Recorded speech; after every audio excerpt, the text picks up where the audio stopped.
ఇప్పుడు ఎగ్జాంపులే చెప్తాను. ఇప్పుడు నా 11 సినిమాకి నేను ప్రమోట్ చేస్తున్నా. ఓకేనా? ఇప్పుడు మీరున్నారు.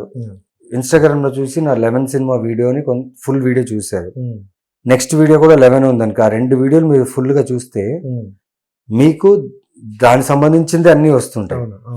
సో దాని ప్రకారంగా ఏమనుకుంటారు మీరు, అబ్బా నా ఫిలిం కాంటెంట్ నిజంగా బాగా వెళ్తుంది అని అనుకుంటాం. కానీ నేనున్నాను, నాకు సినిమాకి సంబంధం లేదు, నాకు ఫిట్నెస్ మీద సంబంధం. నేను ఫిట్నెస్ మీద కొట్టా అనుకోండి, ఫిట్నెస్ మొత్తం వస్తుంది, సినిమాకి సంబంధం రాదు. సపోజ్ మీరు నన్ను అడిగారు అనుకోండి, 11 సినిమా రిలీజ్ అవుతుంది May 16, అవునా 11 రిలీజ్ అవుతుందా, ఎవరు చేస్తారని అడుగుతారు. సో సోషల్ మీడియా అనేది one sector of audience K promote చేస్తుంది. ఎవరైతే దాని మీద సినిమాల మీద ఇంట్రెస్ట్ ఉన్నారో వాళ్ళకే. మిగతా ఆడియన్స్ ఏమవుతున్నారు, మిగతా ఆడియన్స్ కి అవుట్డోర్ ప్రమోషన్ లేకపోతే వాళ్ళు సినిమా వాళ్ళకి తెలియాలి కదా, సినిమా ఈ పర్టికులర్ థియేటర్ లో ఇన్ని రోజుల నుంచి ఉంది, లేకపోతే వర్డ్ ఆఫ్ మౌత్. ఎవరైనా సినిమా చాలా సినిమాలు వెళ్ళిపోతున్నాయి కదా, చాలా మంచి సినిమాలు వెళ్ళిపోతున్నాయి. తర్వాత ఓటీటీలు సరే ఈ సినిమా మనం థియేటర్లో.